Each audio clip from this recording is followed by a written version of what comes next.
Balik na punta. May lipstick mas pagkayo. Ang mata, Luy. Naglain akong lawas. Siguro tungod kay it's my first day of menstruation and last month is wala siya ning tungha. It's because I have PCOS. So, lisod jud kaayo na kay PCOS guys actually. Nagstorya tagamay no. Ang akong eldest is kuan siya, mag 13 on. Tukuyan sa Ginoo niya. Akong youngest is 5 years old. So, taas kayo ang ilahang gap. It's because na ako'y PCOS. So, isa sa mga problema nako sa PCOS nga akong irregular menstruation. So, before, mabot siya og 7 months nga wala ako'y menstruation. So, isa na siya sa mga sa PCOS, na kay PCOS. And then, imong timbang, like, paspas kayo ang pagtaas akong timbang. So, like, example, exercise ko, mag-diet ko for 3 months, di pa na ako na-feel nga makamay ko. Pero, kaon lang ko balik 1 week. Katong ma-lost ako for 3 months, nag-gain ako siya just in 1 week. So, ingan na siya. Actually, wala ko na-expect nga makabot pa siya duha ang ako ang anak. It's because na ako'y PCOS. Muna siya, tag 8 months, 6 months, wala ko'y menstruation. And then, sige na ko balik-balik ka ng ato sa Omega-ini niya. Sitaan kanila og pills to regulate, para ko na ma-regulate ang imong cycle sa imong menstruation. But then, usa siya akong pinaka-last nga OB nga daulan. Di ako sa COPSI, di ako sa Cebu City.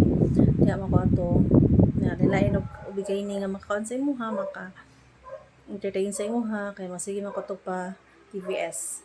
So, muna siya, kato siya nga doktor niya, lagi siya nako, siya nga bisitahan ta ka og pills or ini katong mga tambal, pero this is temporary nga. Aware man siya nga ganahan pa ko ato magkaanak mapunan. So siya nga, if ganahan jud ka, try to lose kuno og timbang kay kunya para ma-normal ang cycle sa akong menstruation at the same time mong gamay ko.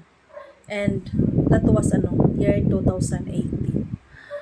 So, mo to siya, naka-decide ko nga mag-gym. Connected pa ko ato sa bank. So, sa bank pa ko ato trabaho that time. Kunya akong ang trabahoan is ang bank is gym man. So, one time ato, nakaingon siya ko nga, sige, mag-gym kuno ko. That was December 2018. Nag-start ko og gym. Then, nag-start akong timbang ato is I think 65 or 68. Marag 68 man guro to. Then, consistent akong gym. Primero ato is every night. Inig-out na ko sa office. Dito ko sa gym. Then, pila ka months, after 3 months, 4 months, naka-decide ko nga mag-morning. So, nga na na ko to kay wala man po ko'y lingaw. So, gikan sa morning, before ko mato sa office, magdala ko uniform, kapit ko sa gym. Kat bang raman akong ang opisina. And then, out na po gym. So, ko morning and night na ko to nag-gym. So, nanggamay jud ko na from 68 ni 55 kilos or 54. So, na happy ta. Na happy kay May. Pero, pag August 2019, nabuntis po ta. Pero, that was kanang happy kay ko ato. Although, wala ko ni gamay niya.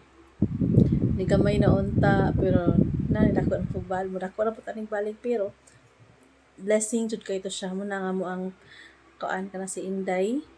Ang baby, si Nicole.